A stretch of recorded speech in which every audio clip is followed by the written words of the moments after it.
शुरू करने से पहले चैनल को सब्सक्राइब और वीडियो को लाइक शेयर कमेंट जरूर कीजिए। भगवद गीता अध्याय 12 भक्ति योग श्लोक 11 से 15।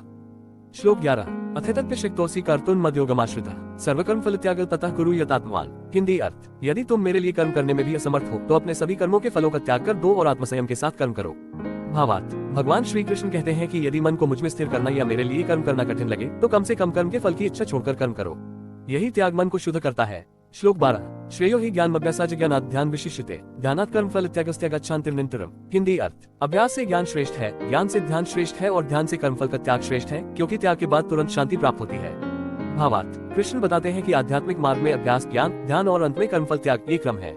जब मनुष्य कर्मों के फल की आसक्ति छोड़ देता है तब उसे सच्ची शांति मिलती है।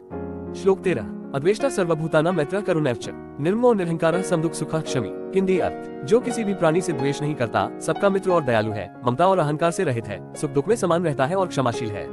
भावार्थ, सच्चा भक्त वह है जो सबके प्रति प्रेम और करुणा रखता है, अहंकार और स्वार्थ से मुक्त होता है और जीवन की परिस्थितियों में संतुलित रहता है। श्लोक 14 संतुष्टः सततं योगी यतात्मा दृढ़निश्चयः मय्यर्पित मनोबुद्धिर्यो मद्भक्तः स मे प्रियः। हिंदी अर्थ, जो सदा संतुष्ट रहता है, योगयुक्त है, आत्मसंयमी है, दृढ़ निश्चय वाला है और जिसका मन व बुद्धि मुझ में समर्पित है, ऐसा भक्त मुझे प्रिय है। भावार्थ, भगवान कहते हैं कि जो व्यक्ति संतोषी, संयमी और दृढ़ निश्चयी होकर अपने मन और बुद्धि को ईश्वर में समर्पित करता है वह भगवान को अत्यंत प्रिय होता है। श्लोक 15 यस्मान्नोद्विजते लोको लोकान्नोद्विजते च यः हर्षामर्ष भयविमुक्तो यः स च मे प्रियः। हिंदी अर्थ, जिससे संसार के लोग भयभीत नहीं होते और जो स्वयं भी संसार से भयभीत नहीं होता, जो हर्ष, क्रोध, भय और उद्वेग से मुक्त है, वह भक्त मुझे प्रिय है। भावार्थ, सच्चा भक्त ऐसा होता है जो किसी को दुख या भय नहीं देता और स्वयं भी किसी से भयभीत नहीं होता।